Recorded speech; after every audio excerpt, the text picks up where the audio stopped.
Hi everybody.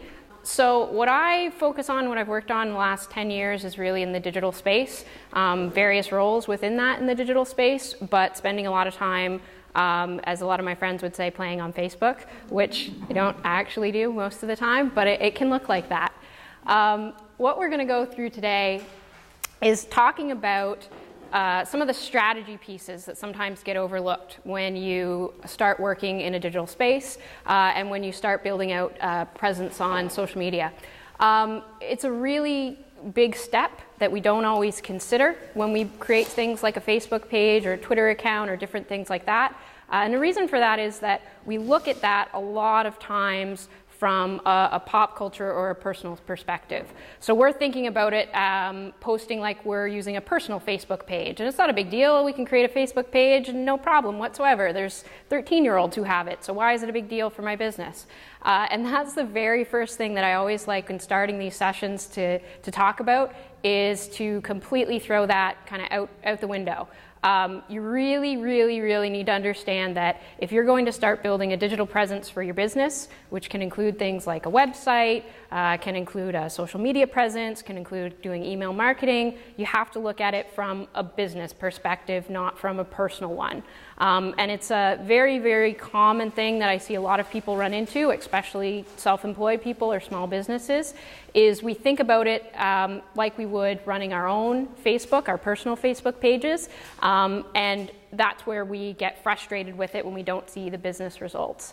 And there's a lot that we can learn from the personal side. There's a lot of the technical skills we can pull from using Facebook from a personal level, a lot of information we can pull from seeing what other businesses that we like are doing on Facebook that we see in our personal feeds. But the big thing is making sure that you're clear that it is from a business perspective that we're talking about.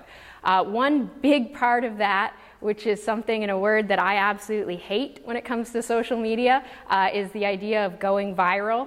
How many people have heard that? I've actually had clients say, we want to go viral. And usually my response is, geez, I think you should probably go for a hospital for that.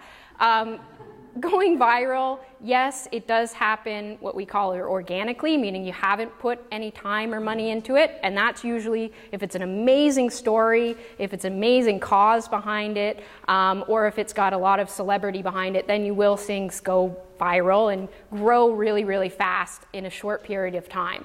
What the big thing that a lot of people miss with that is usually that's a one-time event. It'll spike and then it drops off completely. So one thing to consider would be how many people had ice dropped over the head a few years ago for the Ice Bucket Challenge? Yes? How many people have donated to ALS since then? Okay, so that's what happens with viral, is it's not a business strategy. It's a one-time event. It can bring you a lot of big press, but it doesn't always do what you want from a business objective side of it. Doing social media, doing digital marketing takes time, takes work, takes sometimes learning a lot of new skills, and a lot of people get frustrated when they don't go viral, when they don't see the immediate results that other people are experiencing. So I always like to throw that disclaimer out right away, is it does take time, it does take work. It's not just about posting something on Facebook and all of a sudden it will create the type of response that you're looking for. So a big part of what we're going to talk through in our first section is, all right, well, if it's not going to be a quick overnight fix, then why should I even do it? And it's a really valid question. Even though what I do and what I do for a business is teaching and encouraging and working with people to use social media and digital marketing, there are people that I've looked at and said, listen, you're not ready for this. You're not ready to pay me money to do this for you. Because there is a right and a wrong time to invest in a social media and a digital marketing account. Very first thing that you have to think about as the benefit side of it, though, is that there is an accessibility feature that you won't get in other places. And that's accessibility for you in using the platforms and also for the people accessing the information. Unlike other forms of marketing and other platforms, it's pretty easy to get these accounts. It might not be easy to learn to use them properly, but there's not a lot of roadblocks in creating these accounts or signing up for them. So that's the number one thing, and also accessibility on the other side of people being able to access them. The second one is the immediate engagement side. This is a really big piece that when social media first started to push into the business world, when we're using websites and everything more, that shifted in the way that we're doing marketing. When we look at traditional marketing as far as newspapers or radio ads or even television commercials, a lot of it at all is what we call push marketing. So we're pushing the message out to people, but we don't really know if it's reaching the right people always. We don't know what their response is to it. And unless, when they come in to purchase our product and services, we ask them where they saw our information, or if they did see our information, we don't really know if they're that effective. And that's a big change on the social media and the digital side. It does create the ability for that immediate engagement, which can be both a good and a bad thing for people who's ever had to deal with somebody who's a little nasty online. But it does create a channel for that feedback. You can have a one-to-one conversation with somebody through chat functionality. You can have a one-to-many conversation with posting something out for a big group to respond to. And you can also have a many-to-many conversation, so people can have conversations about you amongst themselves. So that's a big difference than more traditional forms of marketing and engagement. Next one was potential audience and customer base. And that's probably one of the biggest benefits for small business, medium-sized business versus using other marketing forms, is the potential audience you can reach at the cost. It's a lot more cost effective. There are costs associated with that, and we will talk about them. But it is a lot more cost effective to use a digital platform or a social media platform versus some more of the traditional marketing platforms, just because those traditional marketing platforms tend to cost a little bit more. The stronger relationships is probably one of the biggest things and biggest benefits that a business can have from using an online presence. You can create a relationship over time, and you can create a relationship in between when a customer is purchasing with something with you. And it's good that Kristen's here today because that's something that Spree does really well. Is I see people all the time sharing stuff and commenting on the Spree Facebook page where they're creating a relationship with that brand that they're not necessarily going into the store every day, but they're having a relationship in between their visits to the store or in between going to a workshop. So that's a really good example of what having a social media presence, having an online presence on any channel can give you as a business overall.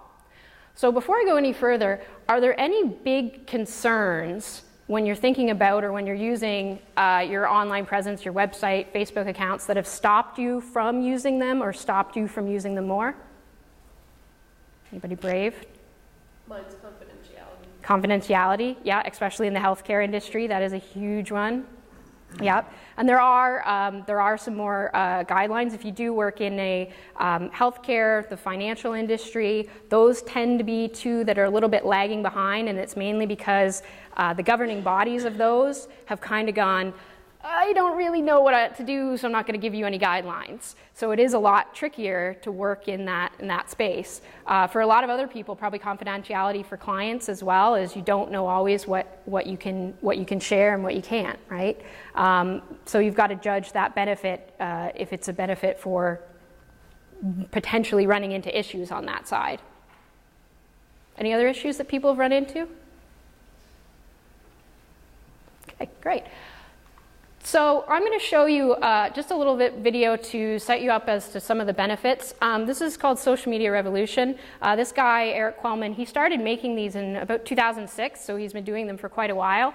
If you do have the time, they're on YouTube. Go back and watch the one from 2006 because it is really interesting to compare the stats. The stats then were in the thousands and millions, and now we're in the billions. So it's interesting to take a look at. Find my mouse.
Okay.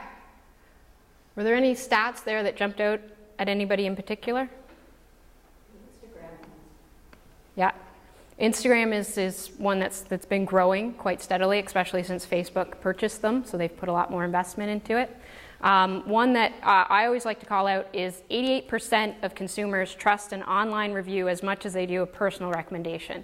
And that's been growing. 3 years ago, that was at 70%.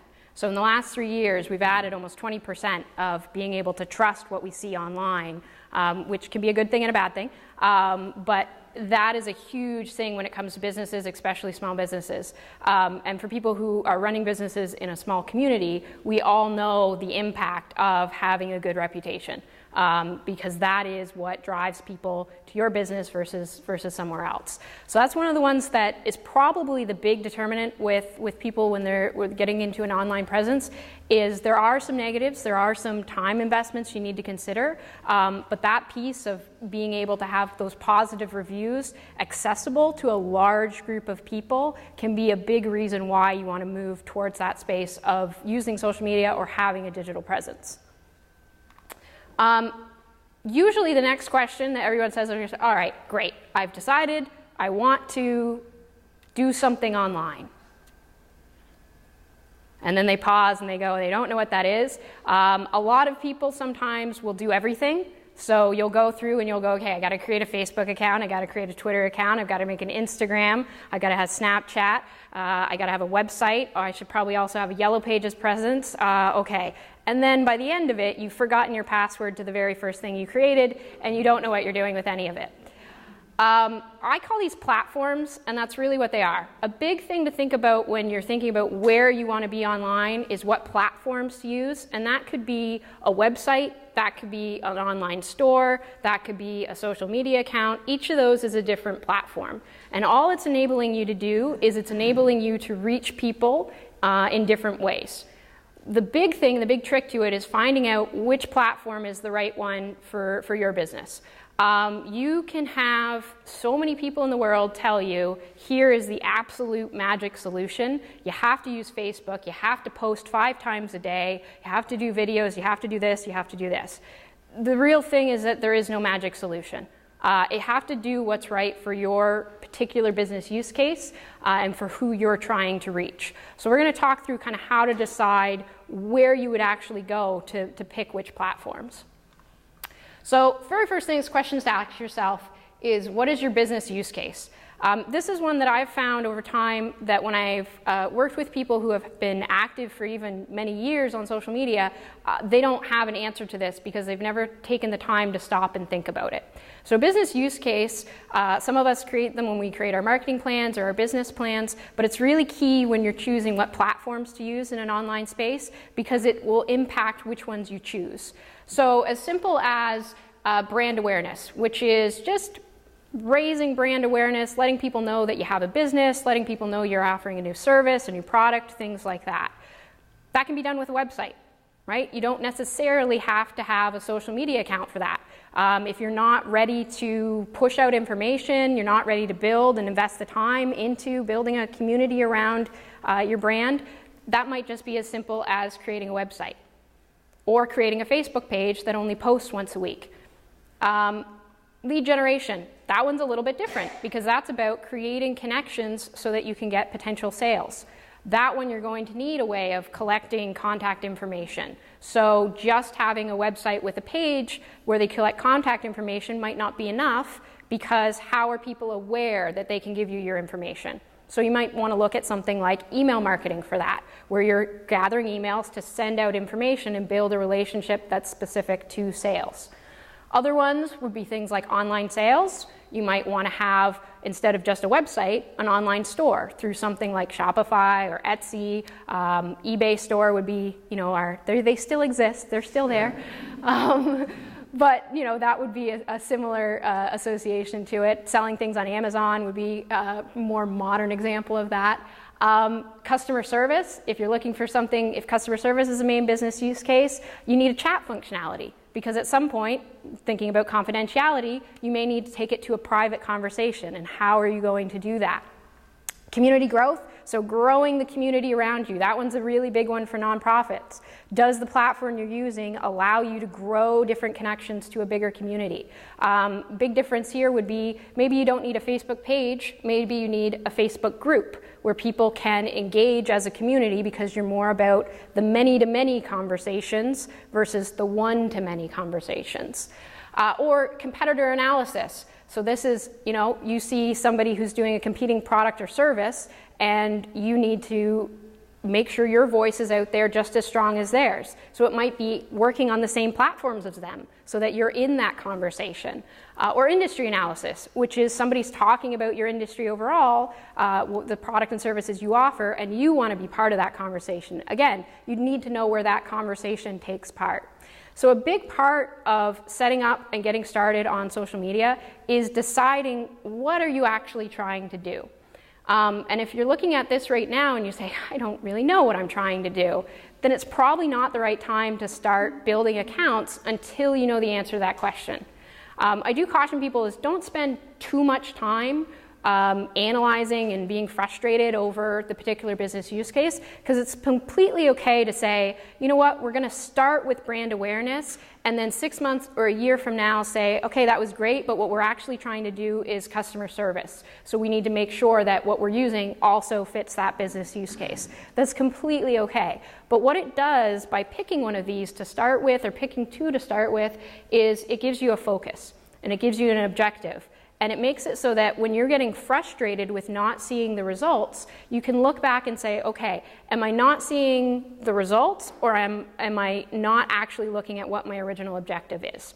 So if your original objective was brand awareness, and you're getting 200-300 people coming and looking at the posts or information that you're putting up or visiting your website, then you've achieved that results. But if you're getting frustrated because you're not getting sales out of it, well then your objective wasn't brand awareness. It was online sales or lead generation. So this is usually the part where if people haven't spent time deciding on this, 6 months, a year down the road, you're going to be very, very frustrated. And there may be some of you guys in the room right now who are feeling frustration with using social media because it's not meeting the objectives you set for yourself. So I usually recommend taking some time and deciding what particular business use case you want to do before you look at the platforms. And then actually look at the platforms and say, does this allow me to do this use case? So if I'm doing customer service and I only have a website and I haven't embedded a contact form, I don't have an email set up, how would I actually do customer service on a website that doesn't have that? So a lot of it is making sure that the use cases that you're looking to do fit within the platforms you're using. It's very, very, very rarely that I'll recommend somebody to create accounts on every single channel that is out there. And the reason for that is because it's very rare that it will work for all of your business use cases, and it's very rare that it will meet all the audience that you're trying to find. And that's the next piece that you need to look at, is who is your audience? For anyone who's done marketing courses, that's a big one, kind of the very first one if you've ever done a marketing plan, is you sit there and you think about, who is my audience? I like to break it into two sides of demographics and psychographics, mainly because I like saying the word psychographics. Demographics are facts about ourselves, so they're things like our location, they're our age range, our identifying gender, our relationship status, children, education background, income level. They're just facts. They're not as interesting, but they do form the shape of who you're trying to sell your product or your service to. Your psychographics, see, I like the word, is things that are more of the quality side. So what is your personality, your values, your opinions, attitudes, interests, lifestyle? What are those about the people that you're trying to reach? And the reason why this is important when you're looking at a social media side or an online platform side is different demographics and psychographics will use those platforms differently. So depending on who you're trying to reach, you'll want to choose different platforms to use. And it's really, really, really key. So for example, a really good one is Pinterest users are 70% women. So if you're trying to reach a identifying gender male, Pinterest is probably not the top place you want to be unless they have a psychographic that is that they have a strong interest in DIY or design. that would be the only time where that would be a more compelling side to use that platform. But if you just created that account, you might get really frustrated that you can't reach your brand objective of brand awareness because you can't reach any of those people. And it's not because you weren't doing anything wrong, it's because those people just actually aren't there. And that's a big one that people run into. So for example, if we were building an audience, we could say, all right, we're looking to reach people in St. Stephen, age range 30 to 45, identifying gender as female, they're married, they have children, they've got a university degree, middle income level, they like fitness, healthy lifestyle, organized and community involvement. Can anybody think of a business where that would work well for in town? I actually didn't have yours in mind, but it does work for you, yes. So Spree, Bernie's here at the Civic Center would fit as well, because that would probably be what we'd call kind of our main mommy audience. Sometimes people get uncomfortable when you break people down like this because you feel like you're taking away the uniqueness out of people, but you're actually not. What you're actually doing is you're making sure that your message and your product and services reach the right people at the right time. So it's actually going to make it better for those people that you're trying to reach. But it's very different than if we had a male audience that they were single with no children and a different background to it. You wouldn't use the same messaging, you wouldn't use the same platforms for that. So an audience like this, this would, in knowing the stats, be Facebook would work well. Facebook, Pinterest would have a side to it as well, especially the organized side to it would be on Pinterest. We all have a Tupperware board, you know. So that's what we're looking for, is we're looking at our audience and saying, okay, what platforms work well? And you may be thinking, okay, but I don't know who's on these platforms. And the really good thing is that there's tons of stats out there. If you're a stats nerd, there's tons of sites. These are two examples. So this one is Statista and Pew Internet Research. And all they do every year, every single day, is they put out stats about where people are using online platforms. So the stat on the left here is the billions, with a B, of people who are using online platforms and the growth of it. And on the right, we're looking at what platforms are North America's using. So we see Facebook and YouTube are some of the biggest. They break things down by gender. They'll break things down by the area that you're looking at. So those are really great resources that are there, and they're also free to read. So you can go and you can take a look at them and you can say, okay, based on who my audience is, where do these people typically work? You know, what platforms are they using in an online space? This is probably one of the, again, number one things that people do wrong when they're getting into social media, is they create all of the accounts, they post all the same information, and again, it's not because you're doing anything wrong in that, it's just that the people aren't there. The people you're trying to reach aren't there. And you'll get frustrated with the amount of time that you need to manage all of those different places, instead of managing one that has your key audience that you can put a lot more time and effort in and actually get to those objectives of your business use case.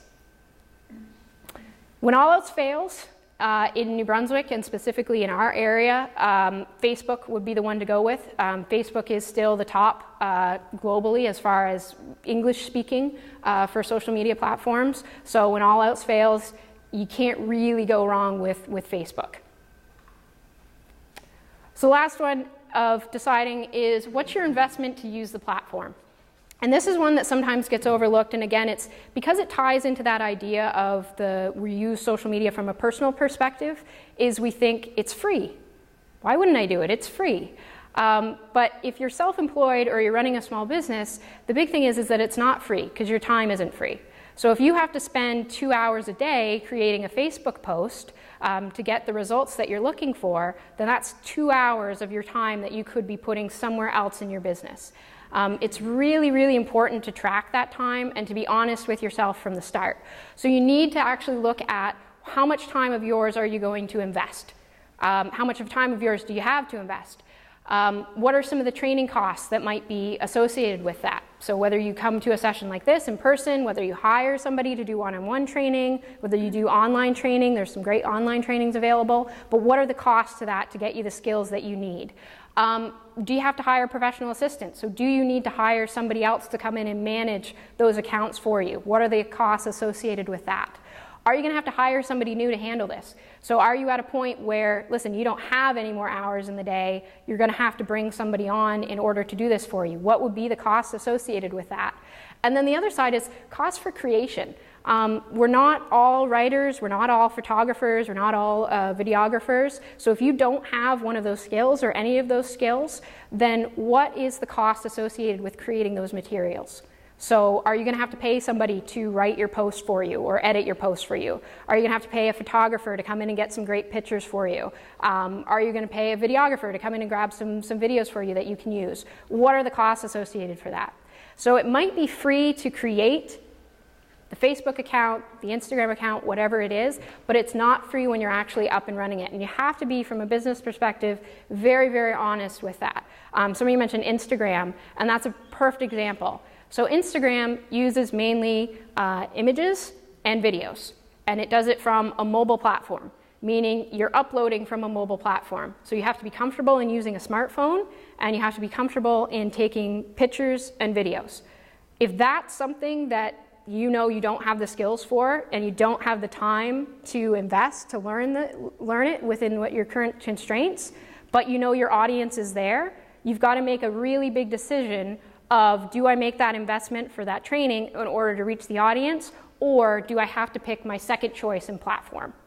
And that's not always something you'd consider when you're looking at it, but it is really, really key. Having an account that doesn't do very much, it doesn't do anything for you except stress you out. Because in the course of the day, somebody will end up saying to you, oh, I was on your Facebook page, but you never post anything, so I don't really follow it anymore.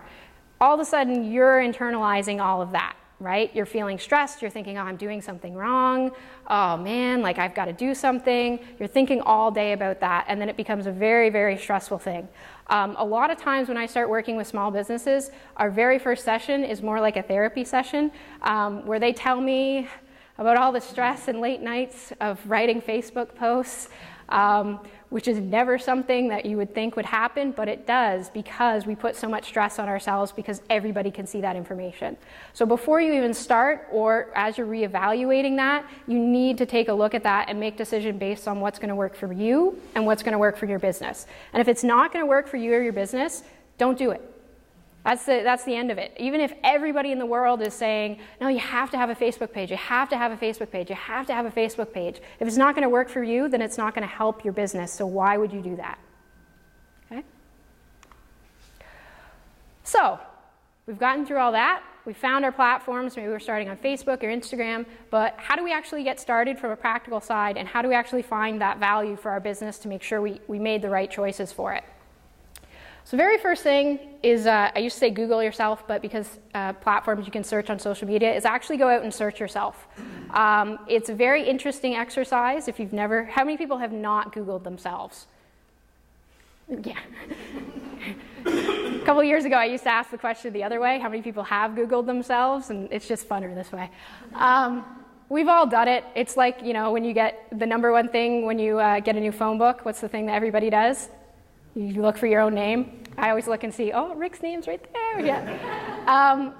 So that is a really, really key piece for this. You do this for a few reasons. Number one is you're creating user accounts with a username, which is usually your business name. But because we're using global platforms, it doesn't mean that there's not another business in the world that has the same name as you.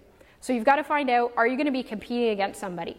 If there's somebody on Twitter who has the exact same business name as you and has 3 million followers and they're posting like crazy, you have to understand that when somebody searches your name, that person's going to come up. And the way that the algorithms work is they're going to come up higher than you. So you've got to decide, do I change my name a little bit so it's not exactly the same? Do I add a location to it, like St. Stephen or Canada or New Brunswick or something like that, but making sure that you know what you're out there competing against. The other reason to search yourself is to actually find stuff that you might not want out there. And it happens, right? For anyone I'm looking around the room, it's probably mainly here, who started with Facebook when it was in university. So Facebook started when we were in university, and there weren't as many rules, and it was all university kids. It wasn't open to the world. We all posted a lot of stupid stuff that's still there, that many of us have had to go back through and get rid of because it's still there. Once something is posted to the internet, it's really hard and tricky to actually get it fully taken down, but you can get it so it's set to a privacy, so only people that are close to you or only you can see it. That's a really important thing to do so that you're aware of what's out there. If there's something that you can't get rid of, so maybe it's posted to another site or posted to a friend's page or something like that, at least you know it's there. So that when somebody asks you about it, a customer says, oh, I searched your name and this funny post of a video of what you did when you were drinking and university came up. It was so funny. You have a response, and your response isn't, oh my God, that's online. Because that's the worst response, because that shows that you're not aware what's out there about you. So very, very, very first thing in getting started is search yourself.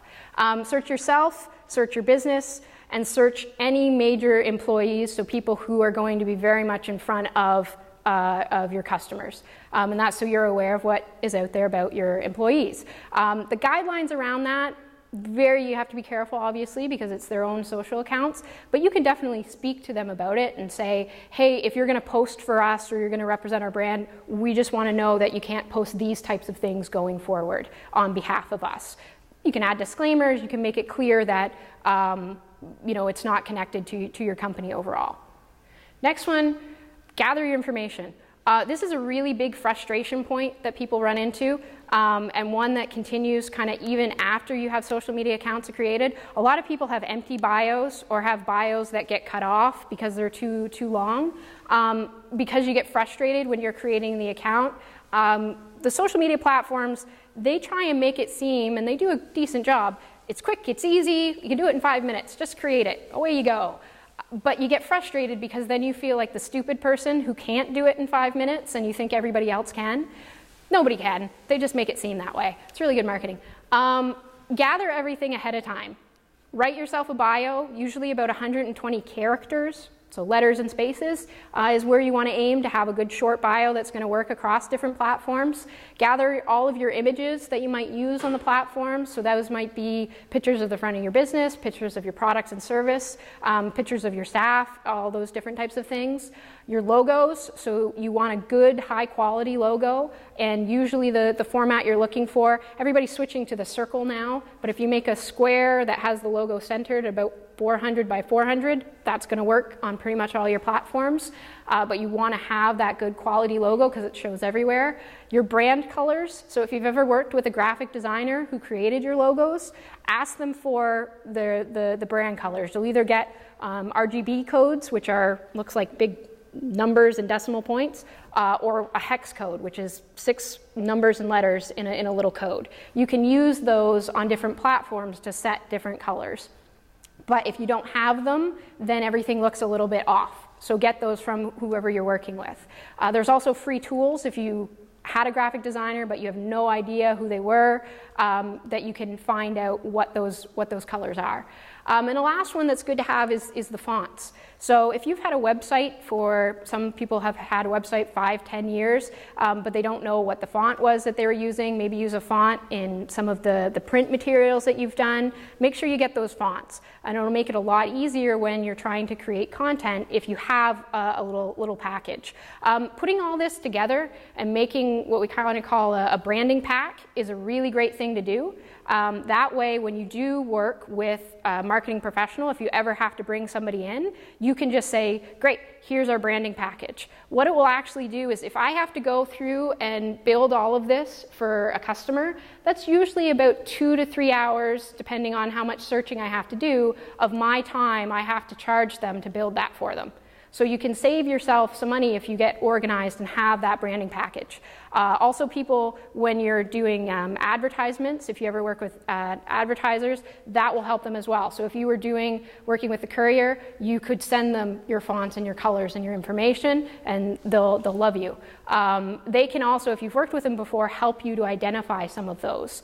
So they're a good resource on that side of things around here. But this will save you hours and hours of frustrations as you're creating those accounts.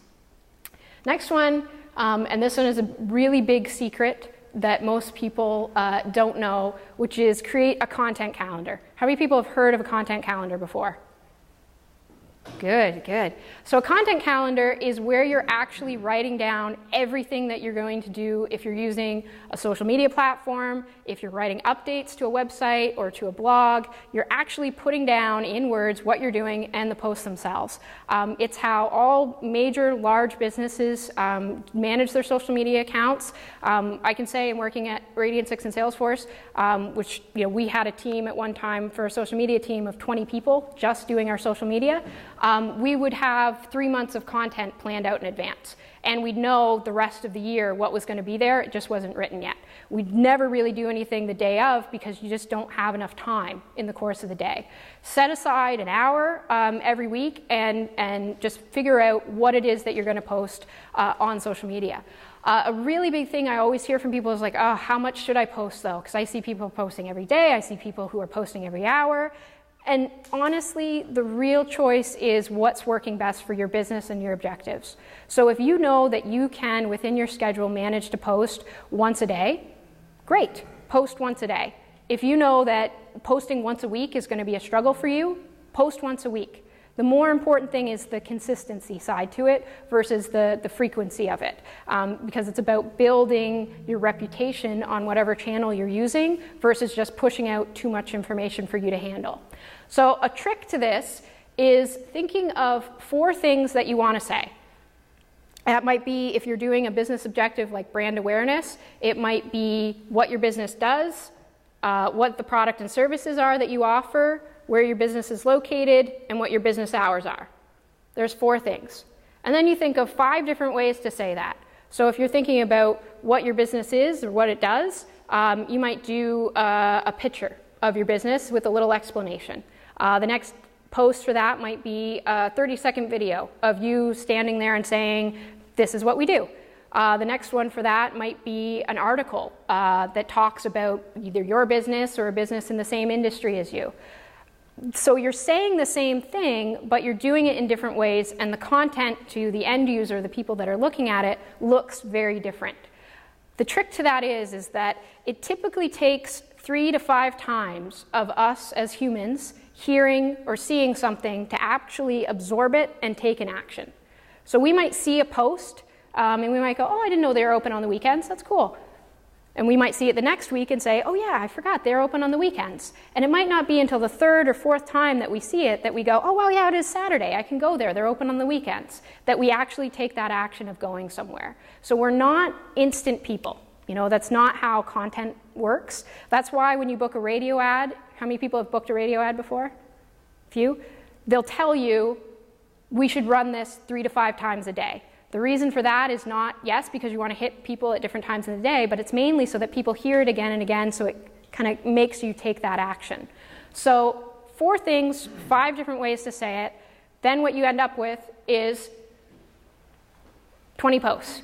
So if you wanted to post every single day for a month, you could. If you don't have the time for that, if you think, wow, that's going to be a lot, I don't feel like I can post that, that's fine. Just adjust it. So take it down and think of only 3 things and 4 things each about it. And then you can post 3 times a week. Or if you want to post once a week, think of 4 things. Then your task is even simpler. So you can adjust the work that you create for yourself based on your time requirements. Now, obviously, the thing to keep in mind with that is if you've set a business objective of brand awareness, and you've said, yeah, no, I want to be, the biggest Facebook page in Charlotte County, then you have to post more, which means you have to put in more of a time investment. So a lot of it is deciding where's the right side to it based on what your actual objective is, and juggling that. If you don't have enough time to post that much, then don't. Adjust it based on your needs, but just be aware that it will adjust what you're able to achieve from an objective perspective. This is one we often forget when we're getting started on social media, is we forget to tell people. Because we assume everybody will know. Everybody will know I have a Facebook page because it's there. I can get to it. If you don't tell people it exists, they won't go there because they won't know. There's a generational divide, which is the Google divide. It's right around 35 right now, just generationally, is if you're over 35, your instinct will be to ask somebody. So you'll say, oh, hey, do you know where this is? If you're under 35, you tend to Google it yourself. And that's nothing about, you know, how we react differently. It's just how we've been grown up through culture. So if your main audience is people who are 50 to 60-year-old, assuming that they're going to search for your Facebook page isn't going to work. 50 to 60-year-olds actually engage quite heavily on Facebook, more so than 20 to 25-year-olds. But in order to engage, they have to know it's there. So you can do things like putting it on a sign right by your cash register, having it on your business cards, having it on your flyer, having it on any ads that you put out in the courier, mentioning it on ads on radio. Just saying, yeah, we have a Facebook page will make people go, oh yeah, great, I'm going to check that out, I'm going to look at it. Same with a website. If people don't know you have a website, then they're not going to know to go and look for it or go and search for it. So that is one of the main things to go out and do. And the reason why it says customers, friends, and family, your friends and family are your core, they're your friendly group, hopefully your friendly group. They're the people that will probably share things for you and invite other things without having any interest whatsoever in what it actually is. So they may never buy anything from your business or buy a service from you, but they're going to share it to their networks and share it to their friends and recommend you because hopefully they like you. Or they feel that obligation because you're their family. Use that to your advantage. It's a huge one. It's the way that you grow out your networks, especially in an online space, is use everybody's connections. And again, they won't know to do that for you unless you actually ask them. So it's completely okay in general conversation to say, hey, we just launched a new Facebook page. Would you mind sharing that to people that you know? And the worst thing that they're going to say is they're going to go, no, I don't want to. And you say, okay, no problem. You walk away, you ask the next person. But if you don't ask, they're never going to do it for you. So it's a really important piece when you're growing those social media accounts. The consistency, and I mentioned this before, this is probably the number one thing when people are getting started online. They get frustrated after, usually it's between 3 to 6 months of using an online platform, and you walk away from it. If you get frustrated after 3 to 6 months, it's usually because you don't know why you're using it, so you don't have a strong business objective. You aren't sure who you're trying to reach, so you might be on the wrong platform, and you're probably trying to post too much information too frequently. So you haven't actually looked at your time investment needed for it. And it usually always comes back to that one. The really key thing is when you feel that frustration of, I'm really frustrated, I just want to stop doing this, is to go back and look at those 3 things and then adjust based on it. If you don't, you're going to stop using it. So many people I've worked with just stop using their social accounts. And what it does is it means it's not consistent. And then you will get those people who walk up to you and say, I used to love what you guys posted online, I just never see it anymore. Then you get frustrated, then you feel even more frustrated, and then you want to do more, but you can't. So being consistent is more important in the social space than really anything. And if you can't be consistent, get help. So get training, hire a service, hire on somebody new, get training for somebody, one of your employees. There's a really bad myth that people over the age of 35 can't learn to use social media. I've trained a 65-year-old woman who works as an executive assistant to build websites and web pages, and she's amazing at it and she absolutely loves it. It's completely possible. All the skills needed to build the technical side, anybody can learn them. So if you have somebody in your staff that has extra time, get them the training, and then you can keep that consistency. So finding value. I always go back to this, is your objectives of your business use case. If you can't see the value in what you're doing on your Facebook page, it's probably because you don't know what your use case is. So again, back to that example of if you're not seeing sales from it, but you are just using it for brand awareness, then it's not that you aren't achieving results, it's that you need to change your focus for that. The biggest way to do that is tracking your progress. So make a spreadsheet, take a piece of paper out of a notebook, whatever it is, and track your progress. So if you one week have 100 people on Facebook, write that down. If the next week you get 4 more people, that's 104. Write that down. People sometimes get discouraged with seeing small increments like that, but I guarantee when you look a year later and you look at the percentage of growth versus the number of growth, you'll see that, wow, we grew 20%. And if we're thinking about if that translated exactly into sales, that would be a big increase for any small business. So you really have to track that progress in order to see if it's working for you. If it's not working for you, if you're tracking your progress, reevaluate. There's nothing wrong with changing what you're doing online if it's not working. If it's not giving your business benefit, if it's not increasing the amount of people you're reaching, if it's not increasing anything for your business and it's just eating up your time, then you need to reevaluate. And it might mean changing to a different platform. It might mean changing what you're posting. It might mean hiring help or something like that. But you have to keep looking at it. Don't let it be something that just slips to the side of something that you do because you do it. Because social media really doesn't work that way. You'll end up with a lot of frustration, and you'll end up investing a lot of time into something that's not actually doing something for your business. And that's another point of the difference between the personal and the business side, is we post on our personal Facebook, and we might post something that no one ever sees, and some of us don't care, some of us don't. But on a business side, you have to care. You can never just let it be something that you do. And that's the last point, is walk away if you need to. If you aren't seeing business value, and some of you may feel that right now, if you're managing something, a common one right now is Twitter. Twitter is struggling as a social platform in itself. It really doesn't work in our area as well, because Twitter works well in urban centers where there's a conversation back and forth. If I'm in a rural center and there's only 5 people with a Twitter account, I'm waiting for those 5 people to answer me. I could just go and hang out with them. So that's a platform that some people have created and get frustrated with. It's completely okay to delete an account. Or a better side to it is to hide an account.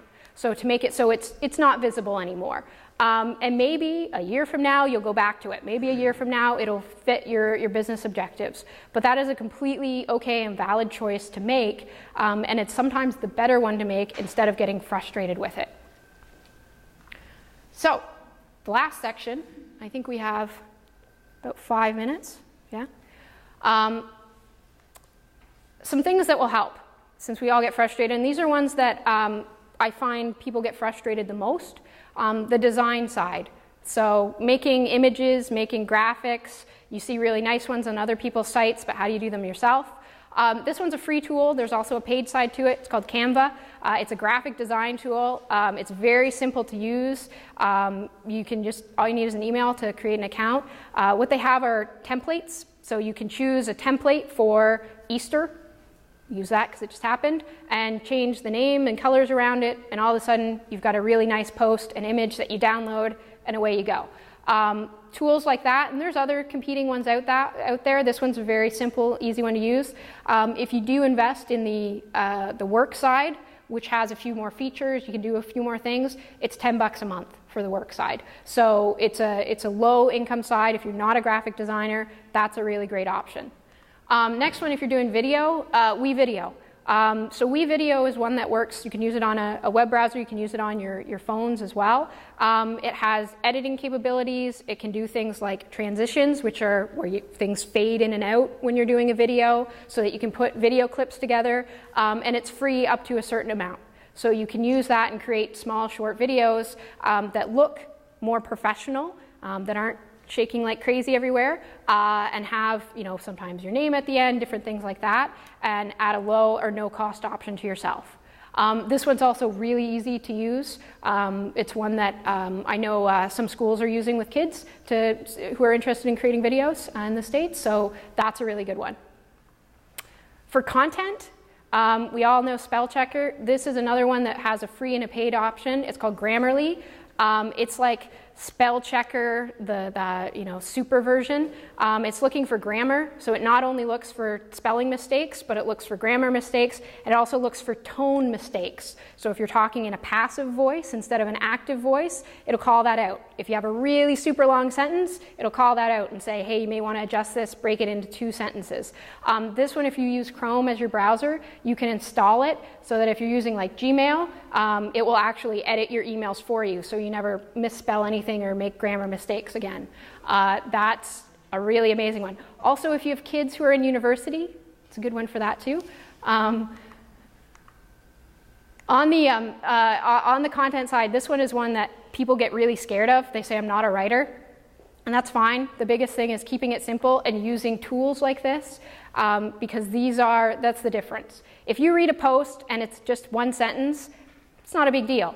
But you'll remember it if they've spelled 5 of those words wrong, right? So you don't want to be remembered for those things. So take your time with that. That's also where a content calendar helps, is because if you're writing in advance, then you can catch all of those different errors. Last one is engagement. Engagement, these are just some tips of what to do when you're actually engaging with people. I know that no one said it in the room, but it is a common fear that I hear from businesses. They're like, well, what if somebody says something mean? What do I say back to them? Because it's there, it's online. What do you say? You might personally want to call them names, but it's not going to end well for you. So the very first one is be transparent. Be honest about why you're there. If you're a business, be honest that you're a business. Say, I am selling a product. In your bio, say, this is what we do. We are, selling products or services within the St. Stephen area. Don't try and pretend that you're something that you're not, because everyone will just go to a Google search and figure out what you actually are, and you'll lose some of that credibility. Keep in mind confidentiality. So to Steph's point, is in some industries, that's more key than anything else. Is the confidentiality side of it is really important. If you haven't gotten permission from somebody to post something, so whether that's an image or a story about them, don't post it. It might be different if they're your friend and you post it on your personal Facebook, because they're your friend. They'll get mad at you. But when you're posting it as a business, that's now a statement from your business. And they're not your friend, they're a customer. Right? So if they get frustrated, it's not a friend getting frustrated, it's a customer getting frustrated who could leave a negative review about that. So make sure that you keep those lines different. And that ties into that internet lines are blurry. This ties into the Google yourself side of it, is honestly, people will not look at the difference between what you post personally and what you post as a business. Really wish it was different, that we could see that, but it's the same person posting things online. So if you post something on your business page and then post the complete opposite on your personal page and people can see that, they're going to judge your business based on it. So keep that in mind. A lot of times, all this is, to make this not a concern, is adjusting the privacy controls on your personal account so only people that you're friends with can see it.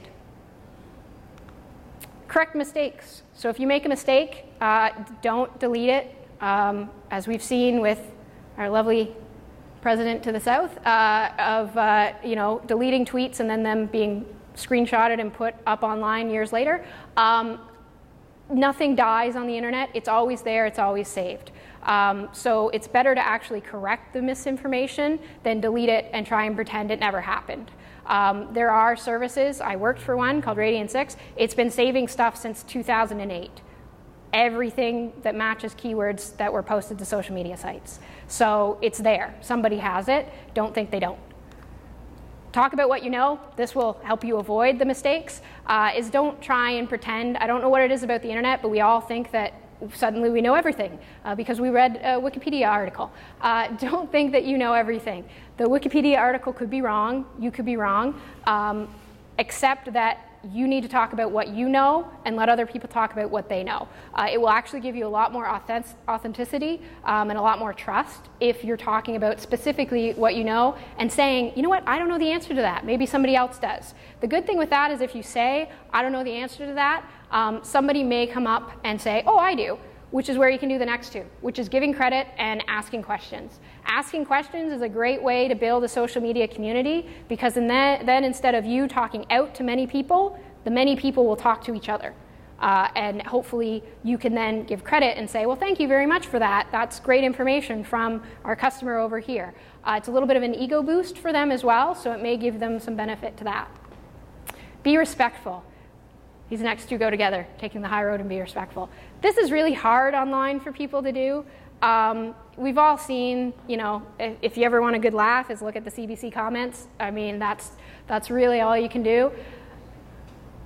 People think that writing behind a computer absolves them from what they're saying. It doesn't. But as a business, you need to be able to make that divide. I can say that there's been a lot of different businesses who have taken the wrong side of that, tried to call customers out, and it doesn't end well for them. You might not agree with them, but if you're fighting with somebody on Facebook, is that ever going to be something that somebody looks at and says, oh, I want to do business with them? So you have to take a little bit of the old adage of the customer is right in this situation. It still doesn't mean you can't call that person out, but do it in a private setting. So if somebody's saying something negative on your Facebook page, on your Twitter account, on your Instagram, say, hey, we really appreciate that feedback. Could you send us an email? Or could you give us a phone call? Take it what we call offline so that you can have that conversation either face-to-face or one-to-one. Because the other thing that happens online when those situations occur is other people like to jump in. So somebody sees somebody starting a fight, and there's some people out there who just go, huh, I'm going to say nasty things too. And all of a sudden you've got a long thread of comments that are things you don't want to deal with on your business page. Take the high road. Always be respectful, say please and thank you, ask them to talk through another method, and the other thing is walk away. If somebody says something really, really negative on your social media accounts, you can just not respond. If you've been taking the high road, people will understand that that's you ending the conversation. The other important part to that is if somebody's swearing or being vulgar or threatening, delete it, report it.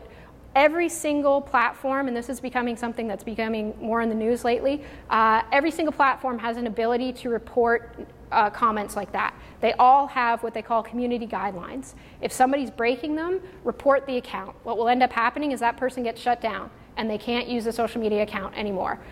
Social media accounts, yes, they're very accessible, but they have rules that we all agree to when we sign up for them. So if they're not adhering to them, it's completely within your right as a business to shut them down. Just like you would ask somebody to leave your store if they were being inappropriate, you can limit somebody's access to your online accounts. And the last one is have fun. Whenever I'm having a stressful day, which happens every so often, I always have to remind this one is that I work on Facebook.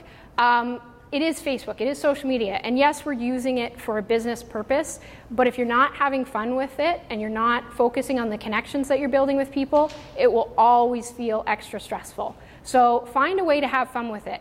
Even if you're in an industry that you really can't post information because of confidentiality or you're not sure to post, I once saw a Facebook campaign that was a concrete company that did a I Love Concrete contest and asked people to send in pictures of why they loved concrete.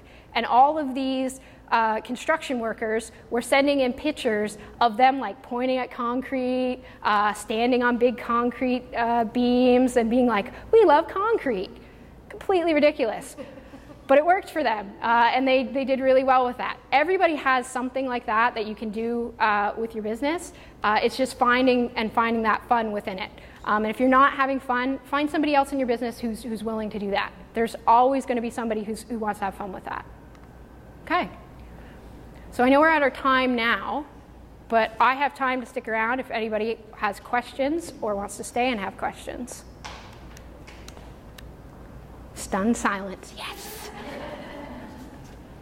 Thank you, Genevieve. Will you have that available? Yes. Copies of it? Yeah. So I'll post it, and I'll see how the video worked out. I may be able to post the whole thing, and that way people can get access to it. Definitely. All right. Thank you so much. And thank you, everybody, for coming. Thank you, guys.